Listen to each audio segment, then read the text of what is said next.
Jeshi la Polisi Kanda Maalum ya Dar es Salaam linaendelea kupeleleza kwa uzito mkubwa tukio la mauaji ya mtu aliyetambulika kwa jina la James Rogers Temba. Huyu alikuwa ni mwanafunzi wa mwaka wa pili wa chuo cha usimamizi wa fedha yani IFM ambacho kipo jijini Dar es Salaam, ambaye mwili wake ulikutwa unaelea kwenye maji yaliyokuwa yanatiririka katika mto Msimbazi eneo la Kipawa Ilala tarehe 30 mwezi wa 4 mwaka huu wa 2026, huku mwili huo ukiwa hauna kichwa. Polisi Dar es Salaam imewakamata watuhumiwa 4 ambao wanahojiwa kwa kina kuhusiana na tukio ambalo linachunguzwa.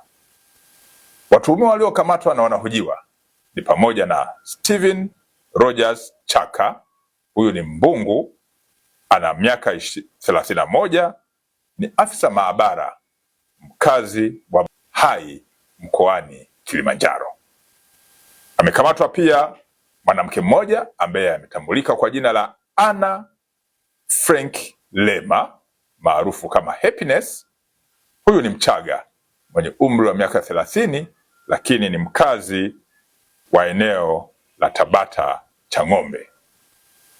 Amekamatwa pia mtu aliyefahamika kwa jina la Twalibu Hamisi maarufu kama Mputo mwenye umri wa miaka 23, mkazi wa Kigogo Kati Kinondoni jijini Dar es Salaam.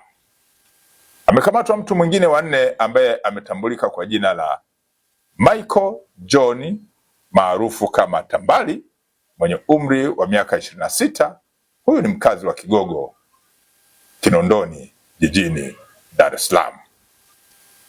Vipo pia baadhi ya vielelezo ambavyo vinachunguzwa kuhusiana na tukio hilo.